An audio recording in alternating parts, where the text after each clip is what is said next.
حديث أبي هريرة أنا كيسر حديث القدسي أنا كيسر رسول ربي صلى الله عليه وسلم ربي سر وصومه مماليا قسمت الصلاة عن سورة الفاتحة من قودي يا ربي بيني وبين عبدي جدوك إجابي جدو قبرتك إجابتي قودي نصفين بكلمة قود فنصفها لله ونصفها لعباد الله إنا نسيتها ربي إنا نسيون تقبرك ربي الله سديم كنايو تقبرك سديم كنايو يسرت يوجن إياك نعبد أسرت إذن إياك نعبد فيها من قوله بسم الله الرحمن الرحيم إلى قوله إياك نعبد ثناء وتعظيم لله عز وجل فهذه لله بسم الله الرحمن الرحيم إنك أفني حمد إياك نعبد فيها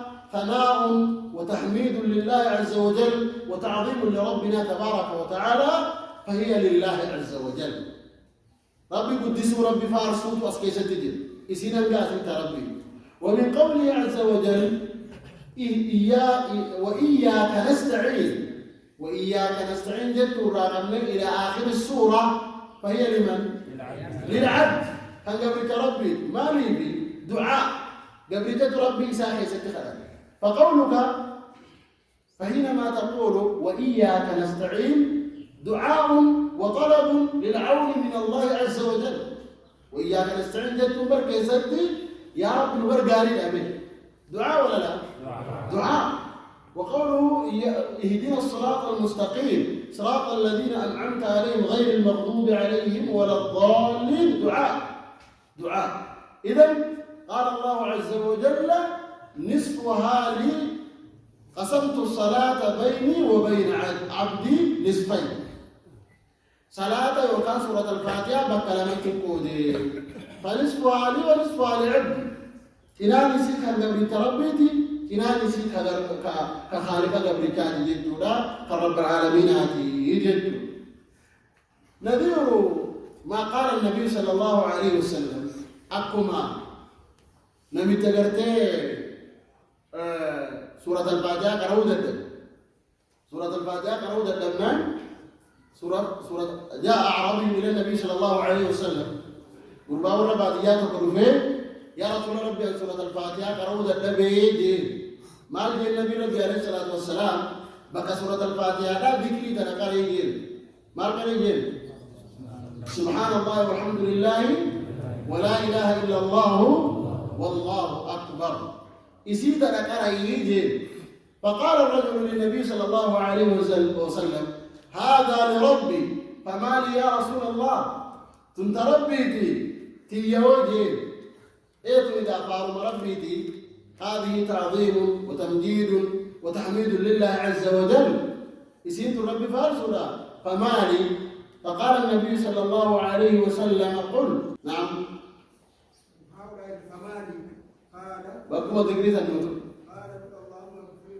أكن اسمه مثلا بربانية اللهم اغفر لي وارحمني واهدني وارزقني تانا أما اللهم اهدني اللهم اغفر لي وارحمني واهدني وارزقني اللهم اغفر لي وارحمني واهدني وارزقني هذا للعبد إذن تتكبركان فقوله فما قبله لله عز وجل فمثل ذلك سورة الفاتحة أولها النصف الأولى لله والنصف الثانية للعبد نسبين لما فعلا كان دبركات الجنجالة كنابو يسينتو سورة الصلاة اللي ديامتين نيام تجدتو الآية وقد قدمنا في فضل سورة الفاتحة فضل سورة الفاتحة كالستي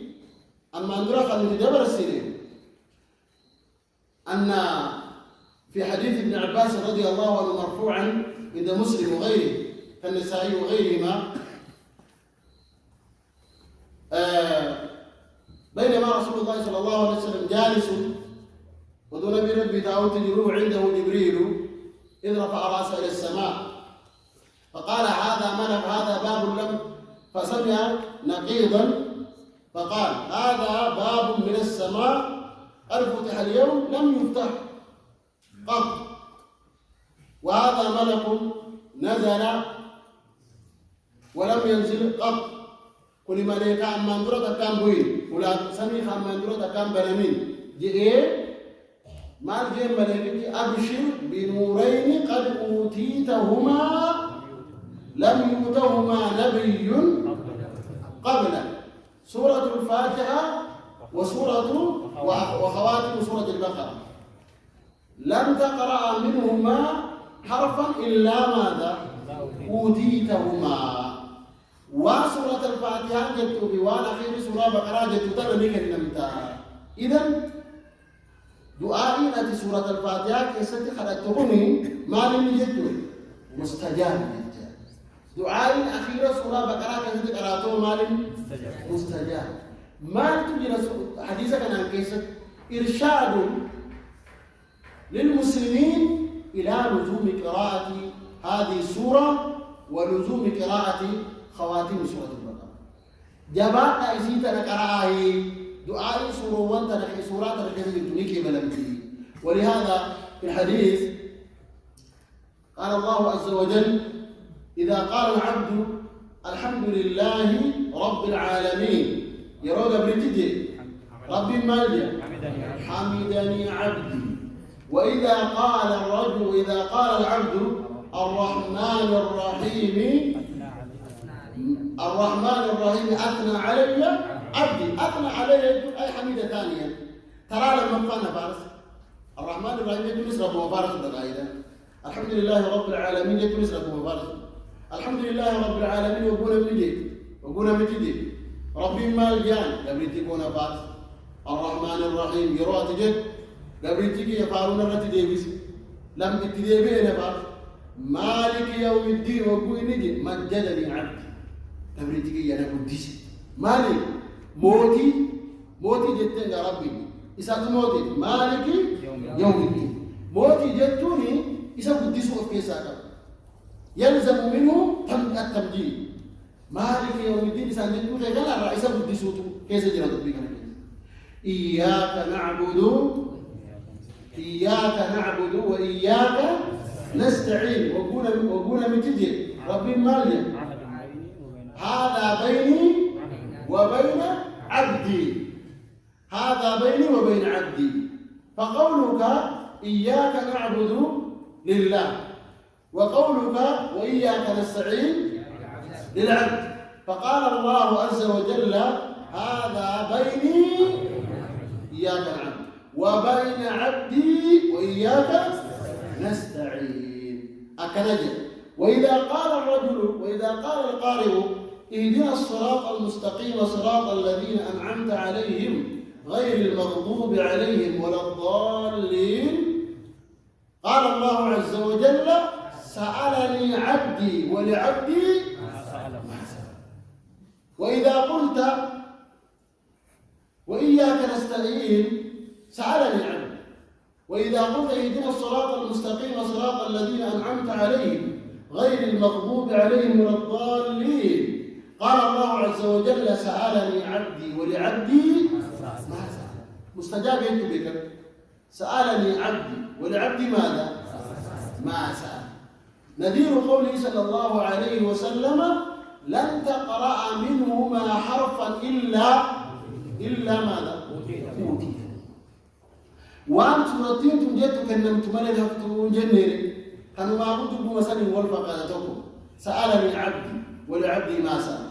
وفي آخر سورة البقرة ربنا لا تؤاخذنا إن نسينا أو أخطأنا ربنا ولا تحمل علينا إصرا كما حملته على الذين من قبلنا قد فعلوا ربنا ولا تحملنا ما لا طاقة لنا به واعف عنا واغفر لنا وارحمنا أنت مولانا فانصرنا على القوم الكافرين. قال الله عز وجل ماذا؟ قد فعل. إذن قد فعل أي أجبت دعواتكم دعائي كيسنسني كيبلي. فهذه أيضا نذير قوله صلى الله عليه وسلم عن ربه في الحديث القدسي في الحديث المتقدم لن تقرأ حرفا منهما إلا ماذا؟ أوتيته. حرفي ذاك آية تنرى ذاك قرأتك أن تقولنا في الجنة قد فعلت أكو مجيء سخان كيسر إذن ولهذا قال النبي صلى الله عليه وسلم من قرأ في ليلة خواتم سورة البقرة ماذا؟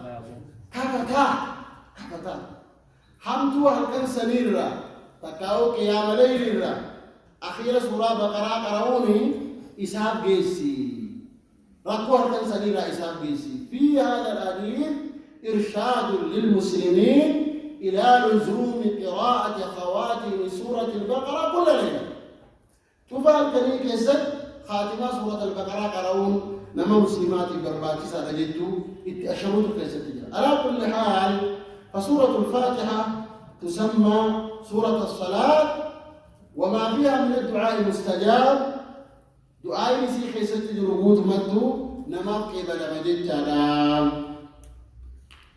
فهذه الأسماء الأربعة من أسماء الفاتحة والنعمة لكويني دبر سنة أفرنتم مقولي سورة الفاتحة رايجتم والخلاصة أن من أسماء سورة الفاتحة ينفع بيوان دبر سنة مقع سورة الفاتحة را تلقى فاتحة جن أم القرآن السبع المثاني القرآن العظيم سورة الصلاة. هذه خلاصة هذا الدرس.